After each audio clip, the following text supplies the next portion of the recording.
կխնդրեմ անդրադառնաք ԱՄՆ փոխնախագահի այցին, ինչ ակնկալիքներ ունեիք, նաև ակցիա տեղի ունեցավ նրա այցի կապակցությամբ, նա մեկնեց Բաքու, դեռևս որևէ տեղեկատվություն չկա գերիների, պատանդարված հայ գերիների վերաբերյալ։ Գիտեք, հատկապես մենք արցախցիներս բնական է, որ միջազգային կառույցներից, դերակատարներից առանձնապես մեծ ակնկալիքներ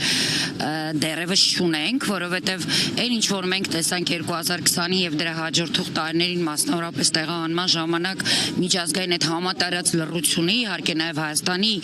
իշխանությունների այդ քարոզչության ֆոնով էր նաև պայմանավորված լռությունը, բնական է, որ առանձնապես մեծ այդպես հույսեր չենք կապում, բայց դա չի նշանակում, որ ամեն անգամ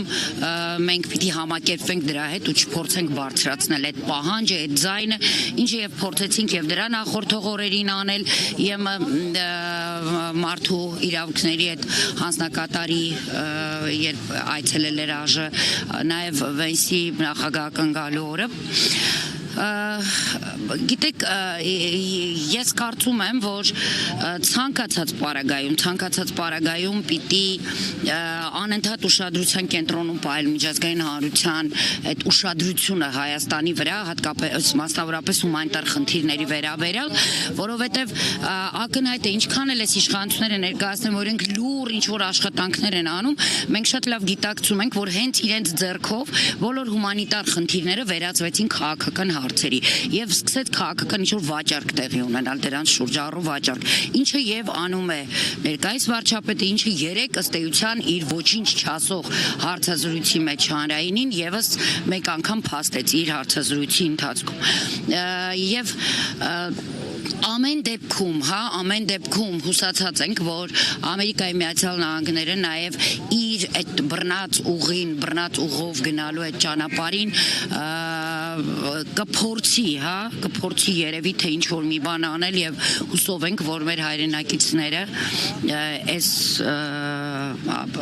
ամեն ինչի արդյունքում գոնե ինչ որ մարդիկ կվերադառնան իրենց ընտանիքներ։ Տիկին Հակոբյան, նաև մարդկանց մի մասի մոտ դժգոհություն առաջացավ, որ Վենսը այցելեց Ծիծեռնակաբերդ, լուսանկարներ հրապարակեց, ապա Բաքու այցից առաջ լուսանկարները հեռացրեց Twitter-ի իր էջից։ Այս ամենի ցեղասպանություն գրությունը խմբագրեց։ Գիտեք, դա առաջի անգամը չի, որ էլի այդպես միջազգային դերակատարը նման պահվածք է ունենում։ Ես հիշում եմ էլի նախորդող տարիներին նման վիճակներ մենք էլի ենք ականատես ենք եղել նման գրառումների, այնուհետև ջնջելու եւ դրանից հետո տրվող պարզաբանումներին ըստ էության բացառություն չէր ԱՄՆ փոխնախագահի այս առումով եւ այն պարզաբանումը, որ իրենք տվեցին ըստ էության ոչինչի մասին էր։ Հասկանալի է, որ նաեւ խուսափելու Ադրբեջանի հետ իրենց ինչ որ փոխհարաբերությունների վատթարացումից։ Ցավոք սրտի, տեսեք, այդ երկակի ստանդարտները, որոնք կիրառվում են մեր նկատմամբ, սա առաջի դեպքը չի, հասկանում են, որ որ հայերի մեծ համայնք ունենք Ամերիկայի Միացյալ Նահանգներում, ովքեր դերակատարություն են մնում նաև ընտրությունների ժամանակ եւ գրառումը անել է նաև հաջողանալու համար էր, հետագային պատրաստվելու համար էր, այնուհետև շատ հանգիստ դա ջնջվեց, մտածելով, որ երևի թե մարդկանց հիշողության մեջ միևնույն է մնալու հետ գրառումը, այսինքն սրանք տեխնոլոգիաներ են, որոնք կիրառում են, ըստ էության հենց սրանով պայմանավորված մենք կհասկանանք, պիտի հասկանանք, որ որևէ պետություն շահագրգռված չի լինելու մեր փոխարեն անել են, ինչ որ մենք ենք անում։ Տիկին Հակոբյան, վաղ առավոտից ձերբակալություններ, խուզարկություններ են էջմիածնում հաղթանակ դաշինքի անդամների վերաբերյալ քիչ առաջ էլ քննչական կոմիտեն հաղորդագրություն է տարածել, նշելով, որ մի շարք անձինք ուղղորդել են քվեարկել դաշինքի օգտին, այդ կերպ խոչընդոտելով անձնական ընտրական իրավունքի ազատ իրականացմանը եւ մի քանիսին ներկայացրել են դատարան, որպեսզի տանեն կալանքի։ Դուք սա ինչպես եք գնահատում հետընտրական process-ները ըստ հաղթանակ դաշինքի ղեկավարի ԿՊ-ն չի մարսել այն, ինչ տեղի էր ունեցել էջմիածնում։ Գիտեք, ես իմ առավոտները սկսում եմ արդեն մի արտահայտության ողջույն դիկտատուրայի երկիր Հայաստան, որովհետև մենք ամեն դեպքում 2018-ից տեսնում ենք բռնաճնշումները, երբևէ Հայաստանի Հանրապետությունը այսքան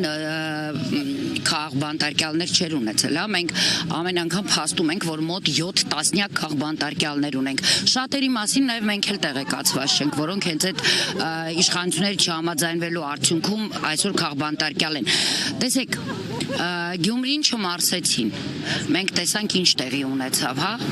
Երևի ամենադաժանն էր, որ տեղի ունեցավ Գյումրու հետ։ Մասիսը չեն մարսել։ Մենք հիմա տեսնում ենք, մենք հիմա դատին ենք պարոն Համբարձումյանի, Դավիթ Համբարձումյանի։ Բնական է չեն մարսելու Էջմիածինը։ Եվ ըստ էության ընտրակաշառք բաժանող իշխանությունը սուտ մեղադրանքները կարում է ընդդիմադիր ուժերի վրա եւ փորձում դրանով լռեցնել, վախեցնել եւ տապալել են ամբողջ աշխատանքը, որը իրենք կատարել են։ Փաստ վերջերս հրապարակվեց վարչապետի աշխատակազմի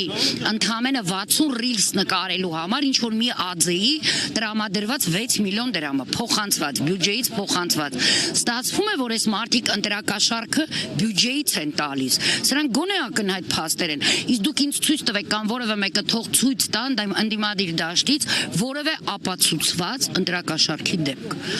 որի պատճառով օրինակ այսօր գիտնական է որպես քաղբանտարկյալ, հա, մեր ընկեր Խաչիկը կասպան։ Այսինքն այն ինչ որ իրենք անում են, դա վառ ցուցադրությունն է, որ Հայաստանում ժողովրդավարությունը վաղուց մեռել է, թաղվել է այս իշխանությունների հենց ձեռամբ եւ հիմա դիկտատուրա է տիրում Հայաստանում, ով փորձում է հակառակվել անպայման ժողովրդի լեզվով ասած, հա, ինչ որ մի բան սարքում են գլխին ու անպայման դարձնում քաղբանտարկյալ։ Տիկին Հակոբյան եւ նաեւ կխնդրեմ մանրադառնալ այն հարցին, վերջին շրջանում ձեզ ակտիվորեն տեսնում ենք մարզային այցելությունների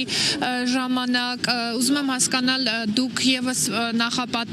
պատրաստվում եք 2026 թվականի համապետական ընտրություններին մասնակցություն եք ունենալու, որ ուժին եք սատարելու ընդհանրապես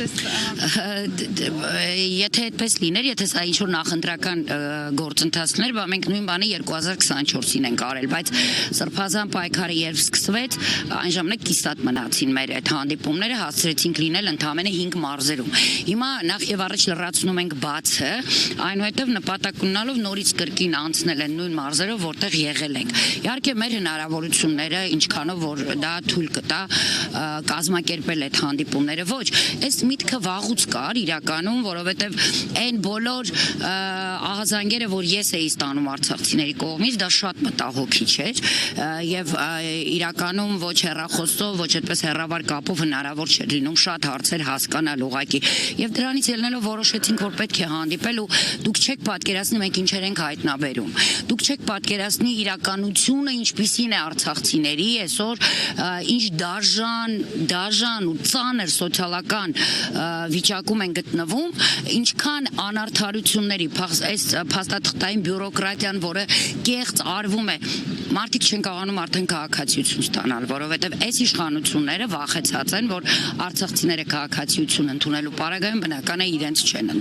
ընտրելու եւ դա եւս իրենց անհանգստացնում է եւ սկսել են ինչ որ խնդիրներ առաջացնել բազմաթիվ ու բազմապիսի։ Ինչ վերաբերում է ընտրություններին, դուք շատ լավ գիտեք իմ տեսակետը, ես այսօր այս պահը ես դեմ եմ որևէ ընտրության այս իշխանությունների հետ գնալուն։ Այո, ընտրություններ պիտի լինեն, բայց ոչ այս իշխանությունները դա պիտի կազմակերպեն, չպիտի կազմակերպեն այս իշխանությունները, որտեղ ստացվում է, որ իրենց հետ երբ որ գնում ես ընտրության, հիմա ամենայն դեպս իմ մոտ այդպեսին է զգացումը։ Դու լեգիտիմացնում ես օրինակ այս քաղբանտարկյալների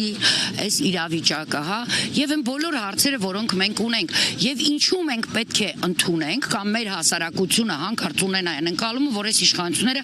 արդար ընտրություններ պիտի անցկացնեն։ Ոչ, իմ երբևէ տեսած կամ պատկերացրած սրանք այն իշխանություններն են, որոնք օգտագործելու են բոլոր լիազորությունները եւ ճնշումը եւ իրենց այդ իշխանական ռեսուրսները եւ ընտրակաշառքները եւ դիկտատուրան ամեն ինչ անելու են, որ իրենք վերընտրվեն, իրենք խնդիր ունեն այսօր Ադրբեջանի ու Թուրքիայի դեմ, պահանջ կա իրենց առջև դրված, իրենք պիտի վերընտրվեն։ Հետեւաբար ես դեռ մտածում եմ, որ իրենք պիտի ուղղակի չկազմակերպեն ընտրությունները, իսկ հակառակ դեպքում իհարկե սատարելու եմ բոլոր այն խելամիտ ուժերին, այն իրական ընդդիմադիր ուժերին, ովքեր